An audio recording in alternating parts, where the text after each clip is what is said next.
General సెక్రటరీగా కూడా ఎన్నిక కాబట్టేటువంటి ఒక వ్యక్తిని. కాబట్టి ఉస్మానియా అనగానే అమ్మ మన కన్న తల్లి అనేది గుర్తొస్తుంది. ఎందుకంటే ఆ రోజుల్లో లోయర్ మిడిల్ క్లాస్ ఫ్యామిలీసు, కింది వర్గాలకు వెళ్ళి వచ్చినటువంటి వాళ్ళుగా హైదరాబాద్కి వచ్చి ఇప్పుడు చాలా రెంటల్ ఆపర్చునిటీసు, రకరకాల ఆపర్చునిటీస్ ఉండడానికి హాస్టల్ వివరిని ఆ రోజులు ఏం ఉండకపోతుండే. అయితే యూనివర్సిటీ హాస్టల్లో ఉండాలా, లేకపోతే కాచిగూడ వైశ్య హాస్టల్లో ఉండాలా, లేకపోతే పెరికే హాస్టల్, లేకపోతే మున్నూరుకాపు హాస్టల్, ఎవడి ఇల్లు కూడా ఇవ్వకపోతుండే.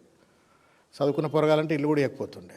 అట్లా యూనివర్సిటీ అంటే తల్లి, ఒక కన్న తల్లిలాగా ఒక ప్రేమ ఆప్యాయత. ఇప్పటికి కూడా యూనివర్సిటీకి పోతే ఏదో మా అమ్మ దగ్గరికి వచ్చినాం కదా, అమ్మ ఒళ్ళలోకి వచ్చినాం కదా అనేటువంటి ఒక ఆప్యాయమైనటువంటి ఒక తన్మయత్వం అందులో చెందుతాం.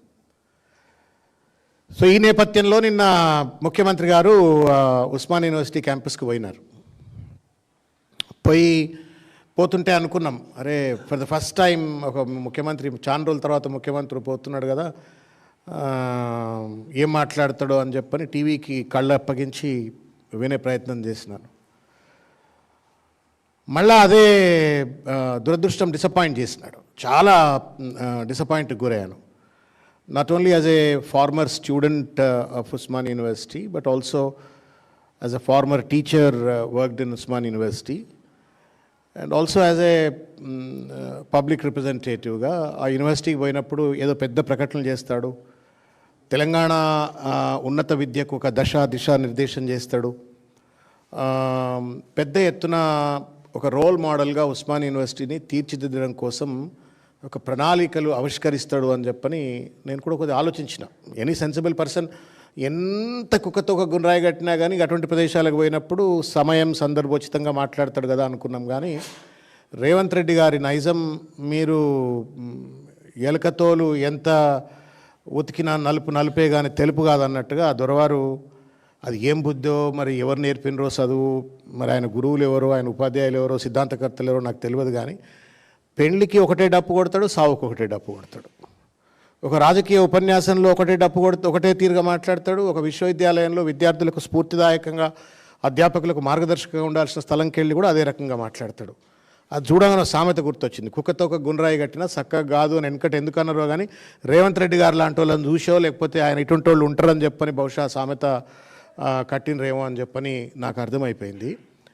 ఒక దురదృష్టకరమైనటువంటి ఒక రీతిలో కేవలం కేసీఆర్ గారినో కేటీఆర్ గారినో ప్రత్యక్షంగా పరోక్షంగా విమర్శ చేయటం కోసం, వాళ్ళని అవమానించడం కోసం, వాళ్ళ పట్ల ఏహ్యభావాన్ని రేకెత్తించాలా విద్యార్థుల్లో అన్నటువంటి ఒక ఆలోచనతో పాటుగా తన డబ్బా, ఇక దేశంలో ఆయనకు మించినటువంటి ఒక మేధావి ఎవడు లేడు, ముఖ్యమంత్రి ఎవడు లేడు, జవహర్లాల్ నెహ్రూ తర్వాత మళ్ళీ విద్య గురించి ఎవడన్నా ఆలోచించిందంటే రేవంత్ రెడ్డి ఆలోచించిండు అని చెప్పని ఒకటే జబ్బలు దరుచుకుంటూ ఆయన మాట్లాడినట్టు ఒక తీరు చాలా బాధ కలిగినటువంటిది. నేనేం చేసిన అంటే, నేనేమన్నా తప్పింటున్నా, ఎందుకంటే వినేటప్పుడు ఏదైనా కొంచెం అపోజిషన్లో కాబట్టి వ్యతిరేక భావంతో ఉంటాం కాబట్టి నేనేమో తప్పినా అని చెప్పని ప్రింట్ తీసుకున్నా. మళ్ళీ స్పీచ్ అంతా ప్రింట్ తీసుకొని మళ్ళీ వర్డ్ వైజ్ చదువుకుంటూ పోయినా. నిజంగానే ఆయన కంటెంట్ అనాలిసిస్ అని చేస్తాం కదా, క్వాంటిటేటివ్ అనాలిసిస్ చేసినట్టుగానే కంటెంట్ అనాలిసిస్ చేసినట్టుగా చదువుకుంటూ పోతే చాలా డిసప్పాయింటింగ్ అనిపించింది. ఇది ఒక పెద్ద కన్ఫ్యూజ్డ్ స్పీచు, తర్వాత కాంట్రడిక్టరీ స్పీచు, తర్వాత ఒక కన్ఫ్యూజ్డ్ ఏంటంటే ఆయనకి ఏం చెప్పాలనో ఏం మాట్లాడాలనో తెలియకుండా ఒక అయోమయంగా మాట్లాడాడు. ఒకటి. రెండు, పొంతనలేనటువంటి ఒక చిల్లర ముచ్చట మాట్లాడండి, అదేందో చెప్తా మీకు నేను. మూడవది కలుషితమైనటువంటిది, ఒక విషపూరితమైనటువంటిది. ఎప్పటికప్పుడు మోహా దొరికితే విషం జల్లాలా, కేసీఆర్ గారి మీద జల్లాలా, కేటీఆర్ గారి మీద జల్లాలా అనేటువంటి ఒక రీతిలో మాట్లాడినారు. కాబట్టి ఇది ఒక confused, contradictory and then contaminated స్పీచ్గా నేను భావిస్తూ ఉన్నాను. ఇకపోతే 2-3 విషయాలు నేను మీ దృష్టికి తీసుకొచ్చేటువంటి ఒక ప్రయత్నం చేస్తాను. ఆయన మాట్లాడుతూ ఒక మాట అన్నాడు, మీరు బహుశా వీడియో మీరు వినుంటారని నేను అనుకుంటున్నా. ఆయన నల్లమల అడవుల్లో క్రూర మృగాలతో తిరిగిన అన్నడా అన్న భయపడకురే, ఆయన ఏం చూడరు వీడియోలో, వాళ్ళు చూడరు. అన్నాడు కదా, క్రూర మృగాలను చూసినా, నల్లమల అడవుల్లో పెరిగినా అని చెప్పనంటే నిజంగానే నల్లమల అడవులు ఇది ఒక్కసారి మాట్లాడలేదు. చాలా సందర్భాలలో ముఖ్యమంత్రి గారు నేను నల్లమల అడవుల్లో పెరిగిన, పులులతో చెలగాటాలాడిన, క్రూర మృగాలతో ఆటలాడిన అని చెప్పనంటే నేను ఎప్పుడు అనుకునేది ఏమైనా మొగిలి అని, మనకు చిన్నప్పుడు మొగిలి అని ఒక సీరియల్ వస్తుండే. ఇదేమన్నా మొగిలి లెక్క నల్లమల అడవుల్లో ఎవరిని వదిలేసిపోయిన రాయింది, ఈయన వదిలేస్తే అక్కడ ఏమన్నా తొడేళ్లతోటి ఎలుగుబంట్లతోటి ఏమైనా పెరిగిండా, మరి ఎట్లా ఊకే ఆ మాట ఎందుకు వస్తుంది అని చెప్పను. లేదు టార్జన్ ది ఏప్ మ్యాన్ అని చెప్పను, అట్లేమన్నా టార్జన్ లెక్క ఉండే, టార్జన్ లెక్క కూడా లేడు, అది వేరు ముచ్చట. నేను ఇక రేవంత్ రెడ్డి గారు వినాలని చెప్తున్నా, ఊకే దయచేసి అట్లా మాట్లాడకండి. This is a feudal language. నేను క్రూర మృగాలతో పెరిగినానంటే నేను అంత క్రూరుణ్ణి అని చెప్పుకోవడం కోసం అనమాట. ఒక పాలకుడు సౌమ్యంగా ఉండాలి, ఆర్ద్రతతో ఉండాలి, మానవత్వంతో ఉండాలి, దార్శనికతతో ఉండాలి. అది వదిలిపెట్టి నేను క్రూర మృగాలతో, ఎవని భయం అవుతుంది? నువ్వు పులితో ఆడుకో, నక్కతో ఆడుకో, ఎలుగుబంటితో ఆడుకో, ఎవని భయం అవుద్దా? సర్కస్లో కూడా చాలామంది పొద్దున్న లేస్తే పుల్లకు భోజనాలు పెడతా ఉన్నారు, వాళ్ళు కూడా చూసినా అంటారు. ఇది ఏది మరి? What is it mean to A citizen? ఒక పరిపాలనకు నీ క్రూర మృగాలతో ఆటలాడుకోవడానికి ఏమైనా సంబంధం ఉందా? ఏమన్నా నువ్వేమైనా అటవీ శాఖ అధికారులను ఉద్దేశించి నువ్వు మాట్లాడుతుంటే అదంటే అర్థం ఉంది. చదువుకునే సివిలైజ్డ్ విద్యార్థులు ఉస్మానియా యూనివర్సిటీకి వచ్చేసి చిల్లర మల్లర మాట్లాడుతుంటే నేను చూసిన, ఇగో ఈయన ఏడబుట్టిండా అంటే కల్వకుర్తి దగ్గర అదేదో ఊరు కొండారెడ్డిపల్లె కదన్న, కొండారెడ్డిపల్లె పుట్టిండు. ఇగో ఇది కల్వకుర్తి నుండి మన్ననూరు అడవి ఫస్ట్ స్టేజ్కి పోయి చూస్తే 1 గంట 2 నిమిషాలు. ఇది 1 గంట 2 నిమిషాలు. ఈ 1 గంట 2 నిమిషాల దూరంలో పుట్టిండు అంటే దాదాపు అది అంత దూరంలో 60 రూపాయల కిరాయి. ఇప్పుడు ఇంత దూరంలో పుట్టిన ఆయనకు పులులు ఏడ తిరగడా పట్టిండు, ఈ అడవులలో ఎందుకు తిరగబోయిండు, అక్కడే ఉన్న ఆ గూడెలల్లో చెంచోలతోటి కోయలతోటి ఏమైనా చదువుకోనికి పోయిండో తెలియదు. ఇకపోతే ఇంకో ఊరు కొడంగల్కు తర్వాత అడవులకు ఎంత దూరం ఉందని చూస్తే 3 గంటల 44 నిమిషాలు. కొడంగల్కు అడవులకు 3 గంటల 44 నిమిషాలు. ఇకపోతే కొండారెడ్డిపల్లి, ఇంతకుముందు చెప్పింది కల్వకుర్తి, కొండారెడ్డిపల్లి కూడా గంతే సకదానం 3 గంటల 50 నిమిషాలు. ఇది గూగుల్లో మనమేం తయారు చేసినవి కాదు, గూగుల్లో మీరు కూడా కొడితే మీకు వస్తుంది. వనపర్తి 2 గంటల 25 నిమిషాలు. ఈయన ఎక్కడైతే పుట్టిండో, ఎక్కడైతే రాజకీయంగా జీవితాన్ని కొనసాగిస్తున్నాడో, లేకపోతే ఎక్కడైతే ఆయన ఇంటర్మీడియట్ పెయింటింగ్లు చేసిన కెరియర్ ఎక్కడైతే ఉందో అక్కడికి కంప్లీట్ చేస్తుంది. గిన్ని గంటల దూరంలో ఉండి నేను పొద్దున్న లేస్తే అడవుల్లో తిరిగినా అంటే నువ్వు చదువుకున్నావా, పెయింటింగ్లు చేసినవా, రాజకీయాలు చేసినవా, లేకపోతే మొగిలి లెక్క టార్జన్ లెక్క ఏమైనా అడవుల పొంటి తిరిగినవా? ఈ అడవుల భాష ఎందుకు నువ్వు ప్రజలకు చెప్పే ప్రయత్నం చేస్తున్నా అంటే దాని వెనుక ఒక అర్థం ఉంది. తెలివి తక్కువడు కాదు రేవంత్ రెడ్డి, తెలివి ఉండే మాట్లాడతాడు. ఏంటి అంటే నేను క్రూర మృగాలతో సావాసం చేసిన వాడిని అంటే నేనంత క్రూరుణ్ణి, నేను క్రూరుని కాబట్టి నాతో జర జాగ్రత్తగా ఉండండి అనేటువంటి ఒక వ్యవహారం ప్రతిసారి చెప్తా ఉన్నాడు. ఇది ఫ్యూడల్ లాంగ్వేజు, ఇది ఒక ట్రైబల్ లాంగ్వేజు. ట్రైబల్ అంటే మళ్ళీ నేను tribalistic language, not tribal language, tribalistic language. ఇది ఒక సివిలైజ్డ్ రూలర్గా డెమోక్రాటిక్ సొసైటీలో ఉన్నటువంటి వాడు మాట్లాడే మాట కాదు. అది ఉస్మానియా యూనివర్సిటీ పోయి మాట్లాడుతుంటే ఎవడు భయపడతాడు? ఉస్మానియా యూనివర్సిటీలో తుపాకులకు ఎదురు నిలబడతాడు ఆ పిల్లలు. అది నక్సల్స్ రైటిస్టులు లెఫ్టిస్టులు కొట్లాడుకున్నా ఒకళ్ళకొకళ్ళు అట్లే కొట్లాడిన నిలబడేటోళ్ళు, తెలంగాణ ఉద్యమంలో తుపాకులు నిలబడ్డోళ్ళు ఈయన పోయి మాట్లాడంగానే భయపడతాడు అనుకుంటారా? అర్థం లేనటువంటిది ఇది ఆయన మాట్లాడినది చక్కదానం ఆ ఉస్మానియా యూనివర్సిటీ వేదికగా. ఇకపోతే ఆ యూనివర్సిటీ వేదికగా తెలంగాణ ఉద్యమం గురించి మాట్లాడతాడు ఆయన. దయ్యాలు వేదాలు వల్లించినట్టు అనిపించింది. అక్కడనే యాదయ్య ఆత్మహత్య చేసుకున్నప్పుడు, అక్కడనే వేణుగోపాల్ రెడ్డి ఆత్మహత్య చేసుకున్నప్పుడు, అక్కడే వందల వేలాది మంది విద్యార్థులు రోడ్ల మీదకి వచ్చి వాయు గోళాలకు ఎదురుగా నిలబడి కొట్లాడినప్పుడు, అక్కడనే తుపాకీ గొట్టాలకు ఎదురుగా నిలబడినప్పుడు, అక్కడనే ఉన్నటువంటి ఒక విద్యార్థినులు పోలీసు వందల వేలాది మంది విద్యార్థులు రోడ్ల మీదకి వచ్చి వాయు గోళాలకు ఎదురుగా వందల వేలాది మంది విద్యార్థులు రోడ్ల మీదకి వచ్చి వాయు గోళాలకు ఎదురుగా నిలబడి కొట్లాడినప్పుడు, అక్కడనే తుపాకీ గొట్టాలకు ఎదురుగా నిలబడినప్పుడు, అక్కడనే ఉన్నటువంటి ఒక విద్యార్థినులు పోలీసు పదగట్టాల కింద రకరకాలైనటువంటి చిత్రహింసలకు గురవుతున్నప్పుడు రేవంత్ రెడ్డి గారు చంద్రబాబు నాయుడు గారు సంకలో చేరి రైఫిల్ రెడ్డిగా మారి తెలంగాణ ఉద్యమాన్ని గండిగొట్టాలని ప్రయత్నం చేసిన పెద్ద మనిషి అక్కడికి పోయి తగదునమ్మా అని చెప్పని తెలంగాణ ఉద్యమాన్ని ఉటంకిస్తూ ఉంటే హంతకులు సంతాప సభలు పెట్టినట్టు దయ్యాలు వేదాలు వల్లించినట్టుగా అనిపిస్తూ ఉంది. ఉస్మానియా విద్యార్థులకు ఆ మాత్రం చైతన్యం లేనడు అనుకుంటున్నాడా రేవంత్ రెడ్డి గారు తెలియదు, కానీ ఇది ముమ్మాటికి కూడా వంచనకు గురి చేసినటువంటిదే, విఘాతం మోసం గురి చేసినట్టుగానే నేను భావిస్తూ ఉన్నాను. ఇకపోతే ఏడబడితే ఫామ్ హౌజ్లో అని మాట్లాడతాడు. నీ ఇండ్లు ఎట్లా వచ్చినాయివా? నీ జూబ్లీ హిల్స్లోనే పెద్దమ్మ గుడి దగ్గర 3 ఇండ్లు వచ్చినాయి. నువ్వేమన్నా ఏం కష్టం చేసినావని ఏమన్నా రూపాయలు పండించినావా? అయింది నువ్వేమన్నా? వీళ్ళకి ఫామ్ హౌస్ ఉంది, వాళ్ళకి ఫామ్ హౌస్ ఉందని చెప్పని ఉస్మానియా యూనివర్సిటీలో పోయి మాట్లాడుతూ ఉన్నావు. మరి నీ ఇండ్ల గురించి ఎవడు మాట్లాడాలా? ఇది ఉస్మానియా యూనివర్సిటీలో విద్యార్థులకు కడుపు పెట్టే భాషేనా? నువ్వు మాట్లాడే తెలివి అంతా వాళ్ళకి తెలియదా? ఇది అక్కడ మాట్లాడినటువంటి ఒక ప్రయత్నం. తర్వాత ఇంకొక విషయం, ఉస్మానియా ఆర్ట్స్ కళాశాల నుంచి నేను గుంటూరులో చదువుకోలేదు, నువ్వు గుంటూరులో చదవలేదు, కొండారెడ్డిపల్లిలో కూడా చక్కగా చదవలేదు, అందరికీ ఎరికేనా. నేను గుంటూరులో చదువుకోలేదు, ఎక్కడ చదివిండ్రు అనేది ముఖ్యం కాదు రేవంత్ రెడ్డి, ఏం చదివిండ్రు అనేది ముఖ్యం కాదు, ఎక్కడ చదివిండ్రు అనేది ముఖ్యం కాదు, నీకు విఘ్నత ఉందా లేదా అనేది. నీ వల్ల నీకు విఘ్నత లేదు.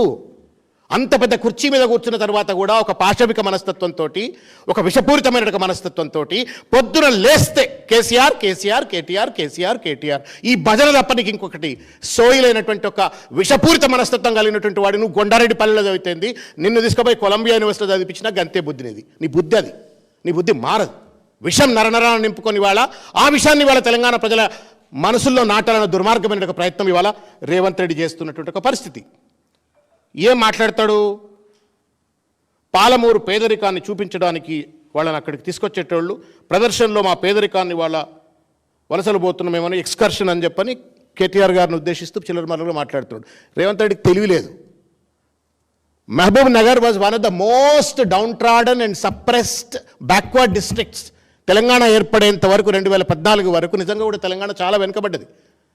నేను ఐపీఈలో పనిచేస్తున్న కాలంలో వరల్డ్ బ్యాంక్ ప్రాజెక్ట్ ఒకటి మేము ఇవాళ సర్పన్ అంటాం, society for elimination of rural poverty అని చెప్పని, the first project was conceived in institute of public enterprise. దాని కోఆర్డినేటర్గా పనిచేసిన నేను 6 జిల్లాలు అప్పుడు ఉమ్మడి ఆంధ్రప్రదేశ్లో పనిచేస్తే అందులో ఒక జిల్లా ఆదిలాబాద్, మహబూబ్నగర్ తెలంగాణలో ఉంటే, ఆ 2 కూడా ఆదిలాబాద్, మహబూబ్నగర్, తర్వాత చిత్తూరు, అనంతపూర్, శ్రీకాకుళం,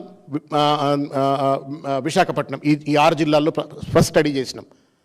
నిజంగానే ఆ రోజులు అట్లా ఉంటుండే. ఏ వరల్డ్ బ్యాంక్ కూడా వచ్చినా, ఏ డిఎఫ్ఐడ్ వచ్చినా, ఏ ఇంటర్నేషనల్ డెవలప్మెంట్ ఏజెన్సీ వచ్చినా మహబూబ్ నగర్ పోవాలని చెప్పని.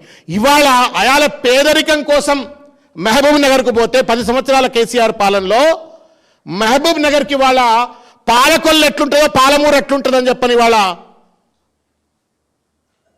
చూడడానికి కోసం పోతా ఉన్నారు ఇవాళ డెవలప్మెంట్ ఏజెన్సీస్. అది మోడల్, ఇట్లా ఉంటుంది డెవలప్మెంట్ అని చెప్పని కేసీఆర్ చూపెట్టండి. ఈ తెలివి కేసీఆర్ మన రేవంత్ రెడ్డికి తెలియదు, తెలిసినా ప్రజలకు తెలియనీయకుండా ఇవాళ కుట్రపూరితమైనటువంటి ఒక మాటలు మాట్లాడుతున్నట్టు ఒక ప్రయత్నం. ఇంకోటి ఇష్టం వచ్చినట్టుగా నేను ఇంకో విషయం చెప్తా. తెలివి కల్లా మాట్లాడుతున్నాడా, తెలివి లేక మాట్లాడుతుండా నాకు అర్థం కావట్లా. ఆయనట అధికారంలోకి వచ్చిన తర్వాత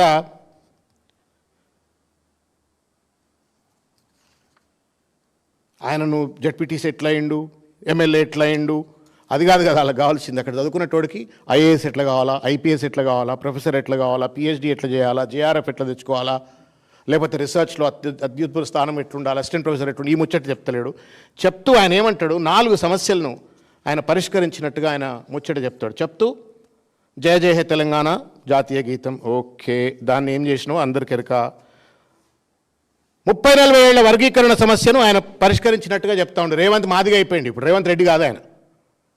పాపం మందకృష్ణ మాదిగా పోరాటం ఏమీ లేదు, మొత్తం సుప్రీంకోర్టు తీర్పు లేదు, మందకృష్ణ మాదిగా పోరాటం లేదు, సుప్రీంకోర్టు తీర్పు లేదు, రేవంత్ రెడ్డి మాత్రం రేవంత్ మాదిగా అని చెప్పని ఆయన పేరు పెట్టుకునేటట్టుగా ఇవాళ దాన్ని కూడా ఆయన ఖాతాలో వేసుకునేటువంటి ఒక చిల్లర ప్రయత్నం. 3వది సిగ్గు, లజ్జ, మానం, అభిమానం ఏమీ లేనటువంటి ఒక ప్రభుత్వం ఇవాళ బీసీల నోట్లు మన్నుగొట్టి గొంతు కోసి 42% రిజర్వేషన్ ఇస్తా అని చెప్పని ఇవ్వకుండా, సిపెక్ సర్వీస్ రిపోర్ట్స్ను బయట పెట్టకుండా, డెడికేటెడ్ కమిషన్ రిపోర్ట్స్ను బయట పెట్టకుండా, వర్కింగ్ గ్రూప్ రిపోర్ట్స్ను బయట పెట్టకుండా, ఎక్స్పర్ట్ గ్రూప్ రిపోర్ట్స్ బయట పెట్టకుండా, మొత్తం 200 కోట్ల రూపాయలు 2 సంవత్సరాల పాటు ఖర్చు పెట్టి 2 లక్షల మంది ప్రభుత్వ ఉద్యోగులను వాడుకొని ఇచ్చింది ఏందా అంటే బూడిద.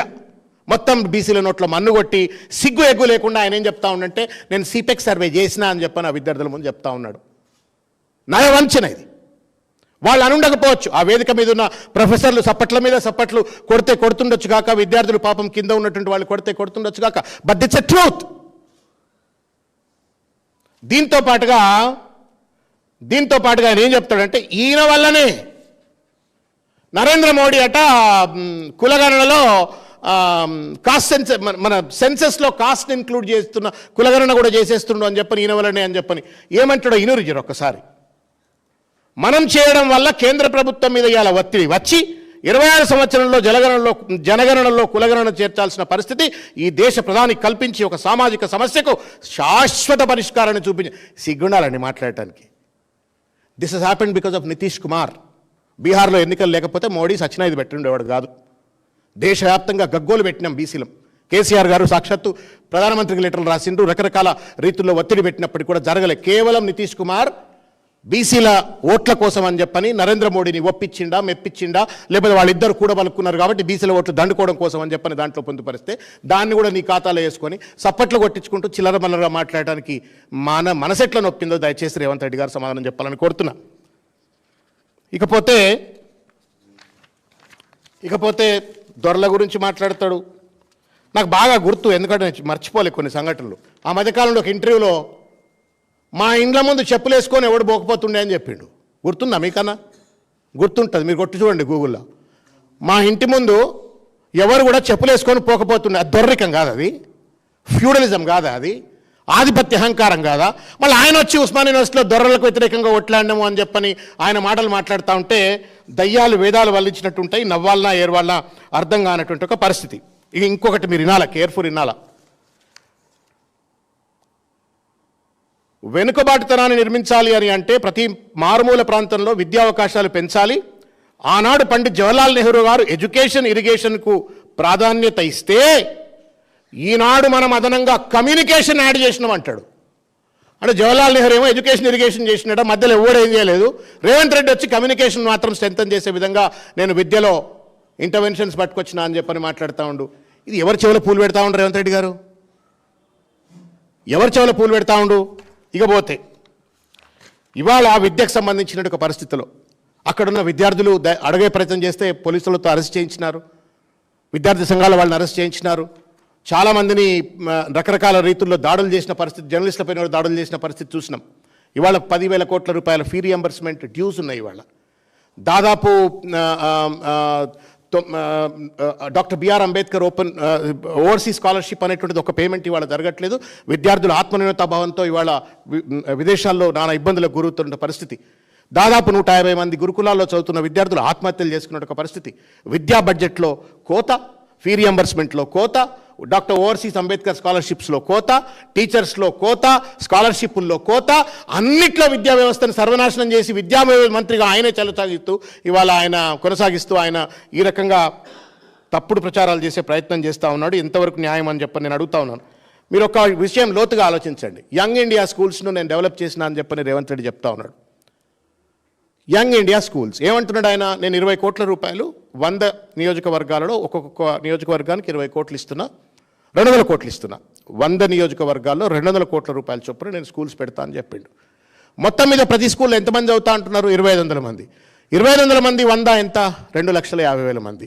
ఆయన లెక్కల్లోనే, రేవంత్ రెడ్డి లెక్కల్లోనే నిన్న మాట్లాడుతూ ఆయన చెప్తాడు, ప్రభుత్వ పాఠశాలలో 18 లక్షల మంది విద్యార్థులు చదువుకుంటున్నారు, అంటే 18 లక్షలు చదువుతున్నారు. ప్రైవేట్లో 11,000 పాఠశాలలు ఉంటే 33 లక్షలు, అంటే మొత్తానికి 51 లక్షల మంది విద్యార్థులు బోత్ గవర్నమెంట్ అండ్ ప్రైవేట్ స్కూల్లో చదివితే నేను 2.5 లక్షల మంది విద్యార్థులు చదువుకునేటట్టుగా యంగ్ ఇండియా స్కూల్స్ తయారు చేసి నేను దేశాన్ని ఉద్ధరించిన అని చెప్తూ మరో పక్కన కేసీఆర్ గారు ప్రవేశపెట్టినటువంటి ఒక రెసిడెన్షియల్ వెల్ఫేర్ స్కూల్స్ ఏదైతే ఉన్నాయో దాదాపు 1000కి పైగా వాటినన్నింటినీ వాళ్ళ మూత వేయాలని ఒక కుట్రపూరిత ప్రయత్నం చేస్తూ ఉన్నాడు.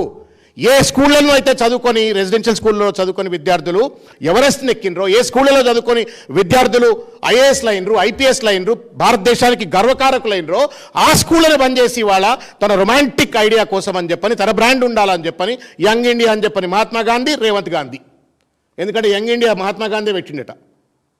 యంగ్ ఇండియా అనే కాన్సెప్ట్ ఆ పత్రిక మహాత్మా గాంధీ నడిపిండు, ఆయన నుంచి నేను పేరు తీసుకున్నా. So Mahatma Gandhi, Revanth Gandhi, young India school, ఆయన యంగ్ ఇండియా పత్రిక. ఎంతమంది అవుతారు? 2.5 లక్షల మంది. మరి 51 లక్షల మందికి ఏం చేయాలా? నేను అడుగుతా ఉన్నా రేవంత్ రెడ్డి గారిని, నీకు నిజంగానే విద్య మీద ప్రేమ ఉన్నట్టయితే, నీకు నిజంగానే కనుక విద్యార్థులపైన ప్రేమ ఉన్నట్టయితే, ఇవాళ ప్రభుత్వ స్కూళ్ళలో ఉన్నటువంటి ఒక దైన్యమైనటువంటి ఒక పరిస్థితిని ఆదుకోవడం కోసం ఏ రకమైన ఇంటర్వెన్షన్ చేసిన సమాధానం చెప్తావా రేవంత్ రెడ్డి? నీ విద్యా కమిషన్ విద్యా కమిషన్ ఉంది కదా, ఏదో వాళ్ళన్న సమాధానం చెప్తారా? 1. 2, ప్రైవేట్ స్కూల్స్లో ఇవాళ విచ్చలవిడిగా దోపిడీకి గురి చేస్తూ ఇవాళ పేద మధ్యతరగతి తల్లిదండ్రుల యొక్క రక్తం కళ్ళ చూస్తున్నటువంటి ఒక స్కూళ్లలో ఇవాల్టి కూడా నువ్వు ఫీ నియంత్రణ కోసం ఏం ప్రయత్నం చేసినావు? సిగ్గుఎగ్గు లేకుండా మళ్ళీ నేను యంగ్ ఇండియా స్కూల్స్ మాత్రం నేను పెట్టినా అని చెప్పని చెప్తా ఉన్నావు. ఇది ఎట్లా సామాజిక న్యాయం అయితే దయచేసి సమాధానం చెప్పమని కోరుతున్నా. అదే వేదిక మీద సామాజిక న్యాయం గురించి మాట్లాడుతున్నాడు ఈ పెద్ద మనిషే కదా, ఒకానొక సందర్భంలో ఒక మీటింగ్లో మాట్లాడతాడు, అన్ని రాజకీయ పార్టీల్లో ఒకటే కులం రాజ్యం వెళ్ళాలని చెప్పింది ఈ పెద్ద మనిషేనా? అది సామాజిక న్యాయం అంటారా, సామాజిక అన్యాయం అంటారా, సామాజిక మోసం అంటారా? ఆ రకమైన సామాజిక అన్యాయానికి వేదిక వేసే విధంగా మాట్లాడి కాంగ్రెస్లో ఉన్నటువంటి ఒక బీసీలను, ఎస్సీలను, ఎస్టీలను అందరినీ గొంతు కోసి పెట్టుబడిదారులకు పెద్దపీట వేసి ఇవాళ రాష్ట్రంలో ఉన్నటువంటి అనేక పదవుల్లో ఇవాళ కేవలం ఆధిపత్య వర్గాలకు మాత్రమే స్థానం కల్పించి ఉస్మానియా దగ్గర బొంగన మాత్రం ఇవాళ సామాజిక న్యాయం అని చెప్పని మాట్లాడితే నవ్వాలనా ఏడవాలనా? ఎవరిని మోసం చేద్దామని చెప్పి ప్రయత్నం చేస్తూ ఉన్నారు రేవంత్ రెడ్డి. ఇకపోతే నేను 2 ఇంపార్టెంట్ విషయాలు నేను మీ దృష్టికి తీసుకొచ్చేటువంటి ఒక ప్రయత్నం చేస్తా. దయచేసి కొంచెం ఓపికగా వినాలని చెప్పని కోరుతున్నా. ఆయన చాలా పెద్ద ఎత్తున ఒక అంశాన్ని మాట్లాడే ప్రయత్నం చేసినాడు. అదేంటి, యంగ్ ఇండియా స్కిల్ యూనివర్సిటీ గురించి మాట్లాడండి అన్న. మీరు కేర్ఫుల్గా వినాలి, ఎందుకంటే మీరు జర్నలిస్టులు, మీకు అంత టైం ఉండదు, రీసెర్చ్ చేసే టైం ఉంటుందో ఉండదో. But I done a little bit of work, so I want you to look at it. 100 కోట్ల రూపాయలు ఖర్చు పెట్టి పెద్ద ఎత్తున డంబాచారం చేసి 100 ఎకరాల భూములు కేటాయించి నేను యంగ్ ఇండియా స్కిల్ యూనివర్సిటీ చేస్తా అని చెప్పి రేవంత్ రెడ్డి గారు చెప్పినారు కదా. ఇక భాగవతం ఒకసారి చూడమని చెప్పి నేను కోరుతా ఉన్నాను.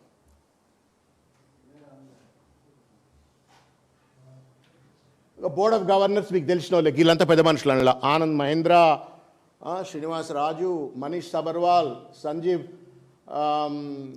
బిక్చందాని, కల్లం సతీష్ రెడ్డి, ఇంకెవరో పెద్ద మనుషులంతా చాలా పెద్ద పెద్ద వాళ్ళంతా ఇందులో ఉన్నారు. అబ్బా వీళ్ళందరూ ఉంటే నిజంగానే ఏమైనా ఉద్ధరిస్తారేమో అని చెప్పని అనుకున్నాను. సుబ్బారావు, సంజయ్ కుమార్, సందీప్ కుమార్ సుల్తానియా, పెద్ద ఐఏఎస్ ఆఫీసర్, యోగితా రాణా, వీళ్ళు అంటున్నారు. ఇంతమంది ఐఏఎస్ ఆఫీసర్లు, board directors. Please carefully listen to me. ఆయన ఏం చెప్తా ఉన్నాడు నిన్న, కళాశాలల్లో విద్య నాణ్యతతో అందుబాటులో లేదు, నైపుణ్యం లేదు, నా దగ్గరికి వచ్చి ఉద్యోగం ఇవ్వమని చెప్పని అడిగితే కూడా ఒక కాగితం ఇచ్చేమన్నా రాయరా అంటే రాయలేకపోతుండ్రు అన్నాడు నిన్న ప్రసంగంలో. దయచేసి వినండి మీరు మళ్ళీ కూడా. అంటే ఏంటి, స్కూల్స్ కాలేజెస్లో పాఠం చెప్పట్లేరు, స్కిల్స్ లేవు, చిన్న లెటర్ రాయమంటే కూడా రాయట్లేరు, నేను కూడా ఉద్యోగం కల్పించలేను అని చెప్పని ముఖ్యమంత్రి గారు మాట్లాడారు. Which a fact. దానికి సమాధానంగా ఏం చేయాలా, ఆ కాలేజీలను స్ట్రెంథన్ చేయాలా. రాజశేఖర రెడ్డి గారు చేసిండ్రు. జవహర్ నాలెడ్జ్ సెంటర్స్ అని చెప్పని రాజశేఖర రెడ్డి గారు ఉన్నప్పుడు జేకేసీస్ అని చెప్పని రాజశేఖర రెడ్డి గారు పెట్టి ప్రతి ఇంజనీరింగ్ కాలేజ్లో కూడా జేకేసీలను ఎస్టాబ్లిష్ చేసి అక్కడ కాలేజ్ కాగానే జేకేసీలో పోవాలా, కూర్చోవాలా. అప్పుడు ఐబీఎంతో మిగతా పెద్ద పెద్ద కంపెనీలతో కొలాబరేట్ అయిపోయి అక్కడ స్కిల్ బిల్డింగ్ అనేటువంటిది ఇమీడియట్గా అదే కాలేజ్లో జరిగేది. టెక్నాలజీ, తర్వాత నాన్ టెక్నాలజీ, సాఫ్ట్ స్కిల్స్ ఇవన్నీ కూడా ట్రైనింగ్ ఇస్తుండే. నేను when I to work for the IT industry ఆ జేకేసీలకు వెళ్ళి రిక్రూట్ చేసేవాళ్ళం. నాకు ఆ అనుభవం ఉంది, నాకు ప్రత్యక్షమైనటువంటి ఒక ఎక్స్పీరియన్స్ ఉంది. నువ్వేం చేస్తా ఉన్నావు, ఒక alternate young India skill university పెడతా అని చెప్పినావు. చంద్రబాబు నాయుడు ఐఎస్బి పెట్టిండు, Revanth Gandhi young India skill university పెడతా అని చెప్పని పెట్టిండు. దీంట్లో మీరు చూడండి అన్న, మీరు చూడండి, అవర్ విజన్ చదవండి ఒకసారి మీరు కేర్ఫుల్గా. అవర్ విజన్ చదివితే, to equip India's youth with the skills and knowledge required for the evolving job market by providing high quality industry integrated education. Young India అంటున్నాడు, దేశానికి అంత సమాధానం చెప్తున్నట్ట, కానీ తెలంగాణ వాళ్ళకు స్పెసిఫిక్గా దీంట్లో న్యాయం జరగదు అని చెప్పని వాళ్ళ విజన్లోనే స్పష్టంగా చెప్పింది. ఇంత సరే, ఇది కూడా ఒప్పుకుందాం, మనం భారతదేశంలో ఉన్నవాళ్ళం కాబట్టి అందరికీ. ఇక స్కూల్స్ చూడండి ఎన్ని ఉన్నాయి. School for applied life sciences, school for aviation, school for health care, school for life skills, school for information science and technology, school for logistics, school for entrepreneurship, school of jewellery design, school of banking, financial and services and insurance. ఈ 6-7 schools ఇందులో మొత్తం 1, 2, 3, 4, 5, 6, 7, 8, 9 schools పెట్టినారు ఇందులో. ఈ 9 స్కూల్స్లో మీరు దయచేసి ఒక్కసారి ఓపెన్ చేసి చూడండి, కోర్సెస్ ఏమున్నాయి రా అని చెప్పి నేను చూసిన. గివి కోర్సులు మొత్తం మీద 7-8 కోర్సులు లేవు. దాదాపు 4 కోట్ల మంది ప్రజలు ఉన్నటువంటి ఒక తెలంగాణలో మొత్తం ఇండియా క్యాటర్ చేస్తానంటే 140 కోట్లకు, 140 కోట్ల మందికి నేను స్కిల్స్ అప్పగిస్తా అని చెప్పినటువంటి ఒక ఈ పెద్ద మనిషి, ఇస్తా అని చెప్పిన పెద్ద మనిషి, స్కూల్ ఆఫ్ అప్లైడ్ లైసెన్సెస్లో చూస్తే ఒక కేవలం మీకు 9 కోర్సులు కనబడుతున్నాయి. ఇక స్కూల్స్ ఆఫ్ ఏవియేషన్ చూడరాన్న, ఒకటే కోర్సు. బోర్డులో ఉన్నటువంటి ఒక మెంబర్లు ఒక్కొక్కడు ఒక కోర్సు తయారు చేస్తే కూడా ఒక కోర్సు వస్తుంది.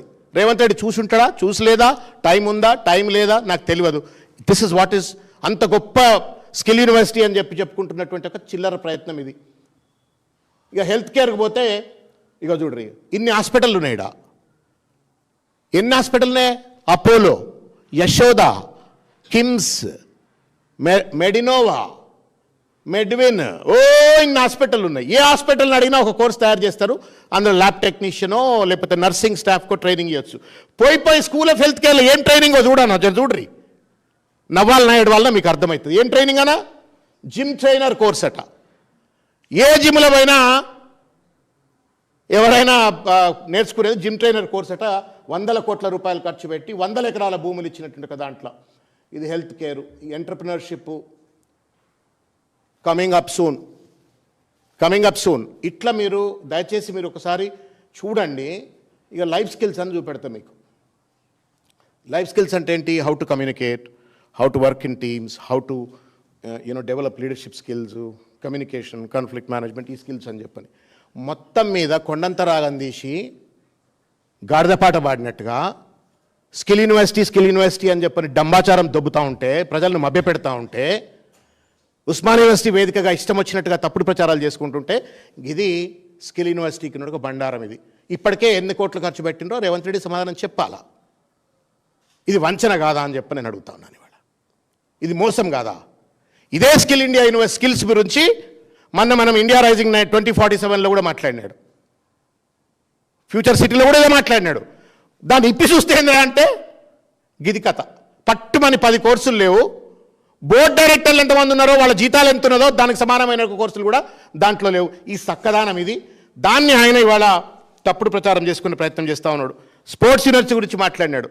దాన్ని కూడా ఎవరినో కేరళలోని పట్టుకొచ్చి వైస్ ఛాన్సలర్ని అపాయింట్ చేసిండు. మన దగ్గర ఎవడు పద్మశ్రీ అవార్డు విన్నర్స్ లేరు, అర్జున్ అవార్డు విన్నర్స్ లేరు, పెద్ద వాలీబాల్ ప్లేయర్స్ లేరు, ఫుట్బాల్ ప్లేయర్స్ లేరు, క్రికెటర్లు లేరు, లేకపోతే అథ్లెట్లు లేరు, ఎవరు లేరు, ఫిజికల్ ఎడ్యుకేషన్ ప్రొఫెసర్స్ లేరు అన్నట్టుగా నిన్ననే జీవో వచ్చినట్టున్నది. ఆ జీవోలో ఎవరినో కేరళని పట్టుకొచ్చి పెట్టిండు. తెలంగాణ పైన ప్రేమ లేదు, తెలంగాణ దేనికి పనికిరాడు అనే ఒక భావనను నిన్న రేవంత్ రెడ్డి గారు తీసుకొచ్చిన పరిస్థితి. ఇకపోతే ముఖ్యమైనది మీ దృష్టికి తీసుకురావాలని చెప్పని ఒక ప్రయత్నం చేస్తున్నాను. నేను కూడా పల్లెటూరుకి వెళ్ళి వచ్చినండి. తెలుగు మీడియంలో చదువుకున్నా, నల్గొండలో జూనియర్ కాలేజీలో చదువుకున్నా, తర్వాత నల్గొండలో ఎన్జీ కాలేజీలో చదువుకున్నా, ఉస్మాన్ యూనివర్సిటీకి వచ్చిన. There were occasions where MBA చదువుకుంటున్న సందర్భంలో చాలామంది పిల్లలు బాగా ఇంగ్లీష్ మాట్లాడుతుండేవాళ్ళు. ఆత్మన్యూనత భావం అనిపించేది. అరే వీళ్ళు బాగా ఇంగ్లీష్ మాట్లాడుతున్నారు, మనకు ఇంగ్లీష్ రావట్లేదు అని చెప్పని నాకు ప్రొఫెసర్ ఉంటుండే పరమేశ్వరన్ అని చెప్పని. ఆయన దగ్గరికి వెళ్ళి అడిగిన, sir I'm having a problem. ఆయన psychology professor. I'm not able to talk in English well. ఏం చేయాలి సార్, నాకు ఏదైనా మార్గం చెప్పండి అంటే ఆయన మాట ఇప్పటికి గుర్తు నాకు. Son, if you want talk in English you think in English అని చెప్పన్నాడు. If you want talk in English you think in English అని. అది మంత్రమైంది. నాకు చాలా కష్టమైంది అన్వయించుకోవడానికి. మంత్రమైంది. అది మంత్రమై కష్టపడి గ్రామర్ నేర్చుకొని ఇంగ్లీష్ మాట్లాడేలతో కూర్చొని వాళ్ళతో ముచ్చట్లు పెట్టి ఇంగ్లీష్ నేర్చుకున్నాను. దాని పుణ్యమా అని మళ్ళా క్యాంపస్ ప్లేస్మెంట్లో ఉద్యోగం వచ్చింది. దాని పుణ్యమా అని చెప్పని 10 మంది ఐపీలో పాఠం చెప్పగలిగినాం, అంతర్జాతీయ వేదికల్లో పోగలిగినాం. ఆ పుణ్యమా అని చెప్పని ఆ చిన్న మంత్రం వల్ల. That is the power of the language English. Revanth Reddy ఏం మాట్లాడతారండి? ఒక చీఫ్ మినిస్టర్, ఒక ఉస్మాన్ యూనివర్సిటీకి పోతావు, ఇండియా రైజింగ్ సమ్మిట్లో ఇంగ్లీష్లో మాట్లాడతారట ఆయన. ఉస్మాన్ యూనివర్సిటీలో బీసీలు, ఎస్సీలు, ఎస్టీలు చదువుకునే దగ్గర మాత్రం మీకు ఇంగ్లీష్ రాకున్నా పర్వాలేదు అని చెప్పని అంటున్నాడు. అంటే మీ మీ మీ పెద్దోళ్ళు, పారిశ్రామికవేత్తలు, బాగా డబ్బున్నోళ్ళు, పెద్దోళ్ళు అంత ఇంగ్లీష్ మాట్లాడాలా? బీసీలు, ఎస్సీలు, ఎస్టీలు చదువుకునే విశ్వవిద్యాలయాల్లో ఇంగ్లీష్ రాకున్నా పర్వాలేదా? ఇదేం పైత్యమా? ఇదెక్కడ విద్య? ఇదెక్కడ దార్శనికత? అసలు తెలివి ఉందా? తెలివి లేదా? ఈజ్ అన్ ఎడ్యుకేషన్ మినిస్టర్, విద్యాశాఖ మంత్రి ఆయన. మరి దాని మీద కూర్చున్న వాళ్ళు సప్పట్లు పట్ట కొడుతున్న అంత ప్రొఫెసర్లే. మరి చెవులకేం వినబడ్డదో అర్థం కావట్లే. ఆయన ఏం చెప్పిండో అది ఏం సోత్యం అనిపించిందో అర్థం కావట్లే. ఒకటే చప్పట్లు కొడతా ఉండరు. నేను ఎందుకు ఈ బాధ ఏమంటాడు చూసిండ్రా? అది కూడా కేటీఆర్ గారిని టార్గెట్ చేయడమే. మళ్ళా గుంటూరు కేటీఆర్ గారిని టార్గెట్ చేయాలా? అది దేవుడిచ్చిన వరం ఆయనకు. మరి ఏం చేస్తాడు ఆయన? ట్రంప్తో మాట్లాడగలుగుతాడు, ఇవాంకా ట్రంప్తో మాట్లాడగలుగుతాడు, ఎల్లమ్మతో కూడా మాట్లాడగలుగుతాడు కేటీఆర్ గారు. ఆయన కంఫర్ట్ ఉంది. నీకేంది? లాగులలో తొండలేయాలా, పేగులు మెడకేసుకోవాలా, పొట్ట జీల్చాలా, ఇది నీ భాష. నీకు వచ్చింది కదా ఒక్కటే, మరి ఆయన ఇది కూడా వచ్చు, ఈ భాష కూడా వచ్చు అవసరమైతే, కానీ మాట్లాడు విఘ్నత అది కూడా వచ్చు ఆయనకు. మరి నీకు రాకపోతే ఎవ్వడికి రావద్దనంటే, అదేదో సినిమా ఉంది మగధీర సినిమా, నాకు దక్కంది ఎవరికి దక్కొద్దని విలంగా అంటాడు కదా. నీకు రాదు కాబట్టి ఇంకా ఎవరికి రావద్దు. ఉస్మానియా చదువుకునే పిల్లలు, కాకతీయ చదువుకునే పిల్లలు ఎవరికి ఇంగ్లీష్ రావద్దని మాట్లాడే సంస్కారం ఎక్కడిది, విఘ్నత ఎక్కడిది? అసలు ఏమైనా మెదడుండి మాట్లాడుతున్నారా? ఇదే కంచాయిలయ్య గారు, I have a great respect to him. పొద్దున్న లేస్తే కంచాయిలయ్య గారు మేము చదువుకుంటప్పటి నుంచి చెప్తుండే ఈ మాట. I was doing PhD one assistant professor in Osmania university. Arts కాలేజ్లో డేటా సెంటర్లో పక్క కూర్చొని మాట్లాడుతుంటాం సార్ తోటి. ఆయన ఒకటే అంటుండే, ఇంగ్లీష్ నేర్చుకోరా భయ్ మీరు ఫస్ట్ అని. ఆ మంత్రం అప్పుడు అన్నాడు, ఇప్పటికి కూడా అదే అంటుండు. 80 ఏళ్ళ వయసుకు వచ్చి ఉంటాడు, ఇప్పటికి కూడా అదే మాట అంటాడు. రాహుల్ గాంధీ దగ్గర పోయి కూడా అదే మాట చెప్పిండు ఆయన. If you want to strengthen this country you learn English. Rahul Gandhi కరెక్టే దేశవ్యాప్తంగా ఇంగ్లీష్ మీడియం ఎడ్యుకేషన్ ఉండాలా, పిల్లలు బాగుపడాలంటని రాహుల్ గాంధీ అంటాడు. రేవంత్ గాంధీ ఏమంటున్నాడు? ఇంగ్లీష్ రాకున్నా ఏం లేదు రా భయ్, నా లెక్క రియల్ ఎస్టేట్ ప్లాట్లు అమ్ముకుంటే పైసలు వస్తాయి, ముఖ్యమంత్రి అవుతా అంటున్నాడు. This is what is teaching to the Osmania university post graduates. అక్కడున్న టీచర్లు సప్పట్లు కొడుతున్నారు. దుర్మార్గం. నేను ఎందుకు బాధతో చెప్తున్నా అంటే, నేను చాలామంది మన యూనివర్సిటీ పిల్లలు చదువుకునేటోళ్ళు, వాళ్ళు వీళ్ళు మన స్టూడెంట్ యూత్లో ఉన్న వాళ్ళు కూడా అరే ఫస్ట్ ఇంగ్లీష్ నేర్చుకోర్రా భయ్, కొంచెం మనకు కాన్ఫిడెన్స్ వస్తుంది, 10 మందిలో మనం గట్టిగా నిలబడి మాట్లాడగలుగుతాము. ఐఏఎస్ ఆఫీసర్ దగ్గర పోతే గట్టిగా నిలబడి మాడతాం, ఐపీఎస్ దగ్గర పోతే గట్టిగా మాడతాం. మీరు చదువుకోండి రా భయ్, లీడర్లు అయినా పర్లేదు ఇంగ్లీష్ నేర్చుకోండి అని చెప్పినట్టు రేవంత్ రెడ్డి ఏమో అట్లా చెప్తాడు. నేను ఆయనకు కొన్ని విషయాలు చెప్పదలుచుకున్నాను. రేవంత్ రెడ్డి గారు ఆయన ఏమంటా ఉన్నాడు, there is no need for learning English అని చెప్పని రేవంత్ రెడ్డి చెప్తా ఉన్నాడు. English is the foundation of growth. It's a global language. ఇవాళ హైదరాబాద్ 3.5 లక్షల కోట్ల రూపాయల ఐటీ ఎక్స్పోర్ట్స్ వచ్చినా, దాదాపు 9 లక్షల ఐటీ ఉద్యోగాలు వచ్చినాయంటే దానికి కారణం ఇంగ్లీష్ భాష. ఇది రేవంత్ రెడ్డికి తెలియదు, తెలుసుకునే ప్రయత్నం బహుశా చేయకపోవచ్చు, just because of English language. నేను హెచ్ఆర్లో పనిచేసేటువంటి ఒక కాలంలో అన్న మీకు చెప్తున్నా, ఒకరోజు సిబిఐటికి పోయి పొద్దుగాల ఫస్ట్ టెస్ట్ పెడితే 1000 మంది వచ్చేది. 1000 మంది లాస్ట్కి వస్తే, లాస్ట్ టెస్ట్ అయిపోయి వాళ్ళని అపాయింట్మెంట్ లెటర్లు ఇవ్వడానికి షార్ట్ లిస్ట్ చేస్తూ వస్తే 10 మంది మిగిలేది. మాకు టెక్నికల్ డైరెక్టర్స్ చెప్తుండేవాళ్ళు, సార్ వాళ్ళ కోడింగ్ సరిగా రాకపోయినా పర్వాలేదు, కొంత టెక్నికల్ కాంపిటెన్సీ తక్కువన్నా పర్వాలేదు, but we need those people who can talk well. అక్కడ బాగా మాట్లాడేటువంటి మాత్రమే రిక్రూట్ చేయండి అంటే, ఆ దేవులాడి భూతద్దం పెట్టుకొని, not only in CBIT, not only in Matrusri, all over the కంట్రీకి ఇదే ప్రాబ్లం. భాష పైన పట్టు ఉండదు. భాష లేకపోతే సాఫ్ట్వేర్ ఇండస్ట్రీలో ఉద్యోగాలు లేవు. India conquered the IT industry because of the English competency. Hyderabad conquered the IT industry because of the English competency. Revanth రెడ్డికి తెలియదు. రేవంత్ రెడ్డికి తెలియదు ఏందా అంటే, చైనా వాడికి వచ్చా, జపనీడికి వచ్చా అని చెప్పని మాట్లాడితే నేను తలకాయ ఎడబడి కొట్టుకోవాలి చెప్పండి. గూగుల్లో వెన్నగొట్టి చూడండి, లేకపోతే మీరు చాలామంది ఐఏఎస్ వాళ్ళు ఉన్నారు కదా జపాన్లు, చైనాకు పోయి ఉంటారు, వాళ్ళని అడుగురి చెప్తారు. China has made considerable amount of investment. నేను ఉస్మానియా ఆర్ట్స్ కాలేజ్లో 85 ఆ ప్రాంతంలో చదువుకునే రోజుల్లో, 86లో చదువుకునే రోజుల్లో ఇఫ్లు అని, ఇప్పుడు ఇఫ్లు అంటారు, అప్పుడు సీఫల్ అంటుండే, central institute of English and foreign languages, ఇప్పుడేమో ఇఫ్లు అంటారు. చైనా పొరగాలు వచ్చి అవుతుండే. మేము అడుగుతున్నాం, ఏంద్రా ఈ చైనా పొరగాలు ఎందుకు వస్తున్నారు, ఈ పొట్టి వాళ్ళు అంత వస్తున్నారు, గీడ ఎందుకు వస్తున్నారు అని అంటే, చైనా అప్పుడే 100 మందిని ఇఫ్లుకు పంపించి ఇంగ్లీష్ భాష నేర్చుకునేది. ఇదే ఆర్ట్స్ కాలేజ్లో ఈఎల్టీసీ అని ఉంటుండే, ఇంగ్లీష్ లాంగ్వేజ్ ట్రైనింగ్ సెంటర్ అని ఉంటుండే. ఈఎల్టీసీ అని చెప్పని ఎందుకు పెట్టిన రాయాలా, వాడి భాష నేర్చుకుంటే చదువుకోగలుగుతాడు. ఇవాళ this is what about IT industry. Pharma ఇండస్ట్రీకి చెప్తాను మీకు నేను. మనం తినే గోళీలు, మందులు, దీని వెనుక ఒక్క మందుకి ఇంత డాక్యుమెంటేషన్ ఉంటుంది. ఒక్క డ్రగ్కి ఇంత ఎక్స్పెరిమెంటేషన్ ఉంటాయి, ఇంత డాక్యుమెంటేషన్ ఉంటుంది. ఈ డాక్యుమెంటేషన్స్ అన్ని which language they will write? English.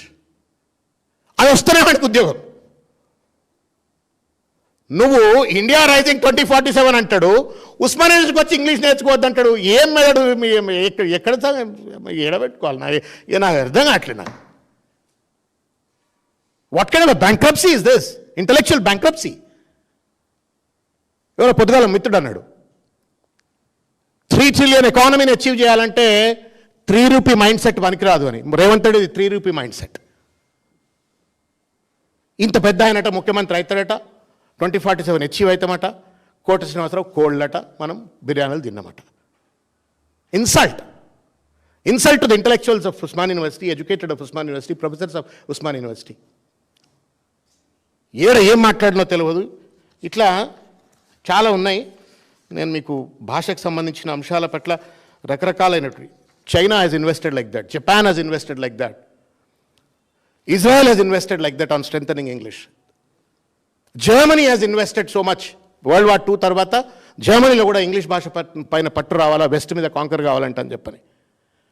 అట్లా అన్ని అభివృద్ధి చెందిన దేశాలు, చెందాలనుకున్న దేశాలు భాషను పట్టుదంప. అందుకే కంచాయిలో ఎప్పుడు మొత్తుకుంటుండే పాపం, అరే ఇంగ్లీష్ నేర్చుకోవాలని. రేవంత్ గాంధీ ఏమంటున్నాడంటే ఇంగ్లీష్ వద్దు అంటున్నాడు. ఎందుకంటే ఆయనకు రాదు కాబట్టి. ఇది ప్రోగ్రెసివ్ కాదు, రిగ్రెసివ్. ఇది this is not a progressive mind set, this is a regressive mind set. ఇది తెలంగాణ రైజింగ్ కాదు, తెలంగాణ రావేజింగ్. మొత్తం తెలంగాణను సర్వనాశనం చేసేటువంటి ఒక మనస్తత్వంతో రేవంత్ రెడ్డి గారు వ్యవహరిస్తూ ఉన్నారు. ఈ భాషను, ఈ పద్ధతిని, ఈ విఘ్నతను దయచేసి మార్చుకోవాలని చెప్పని నేను కోరుతున్నా.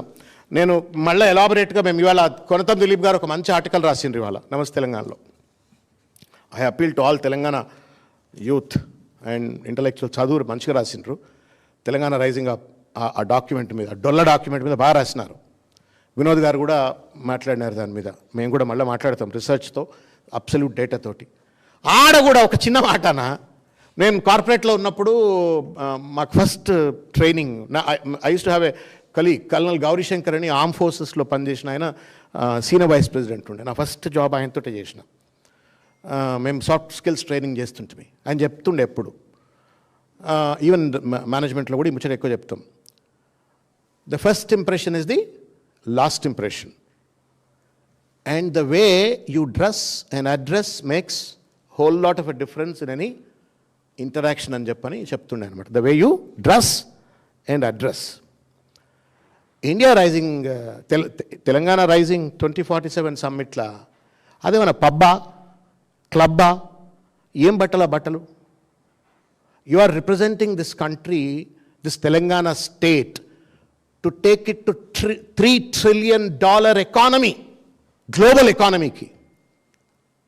ఆ బట్టలేంది, ఆ సోయి తప్పిన వ్యవహారం ఏంది? చిరంజీవి నీకంటే మంచి బట్టలు వేసుకొని వచ్చిండు cinema actor. How would you impress a global investor? మళ్ళీ ఆయన పేదరికం గురించి మాట్లాడతాడు. పొద్దున్న లేస్తే బ్రాండెడ్ బట్టలు, అడవులు, పేదరికం, కొండారెడ్డిపల్లి అని ముచ్చట చెప్తాడు. ఇది వంచన. నేను అప్పీల్ చేస్తా ఉన్నా ఏంటంటే, when as the chief minister, ఒక ముఖ్యమంత్రి హోదాలో మీరు ఉస్మాన్ యూనివర్సిటీకి పోతే మీరుగా పోరు, మా ప్రతినిధిగా పోతారు. మీరు ప్రజలందరి ప్రతినిధిగా మీరు యూనివర్సిటీకి పోతారు. కాబట్టి మా గౌరవాన్ని, మీ గౌరవాన్ని కూడా మీరు నిలబెట్టుకోవాలి, ఆ కుర్చీ గౌరవం నిలబెట్టాలా. When you are addressing global forums, Revanth రెడ్డిగా పోరు మీరు, తెలంగాణ ప్రతినిధిగా, మా అందరి ప్రతినిధిగా, మనందరి ప్రతినిధిగా మీరు అక్కడికి పోతారు. కాబట్టి ఆ ఔన్నత్యాన్ని కాపాడేటట్టు వ్యవహరించండి.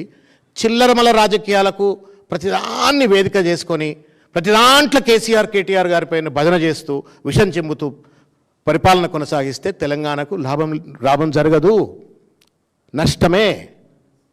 దీని నుండి కాపాడుకోవాలా. రైజింగ్ కాదు, రావేజింగ్ దిశగా తెలంగాణను తీసుకుపోవద్దు. Thank you.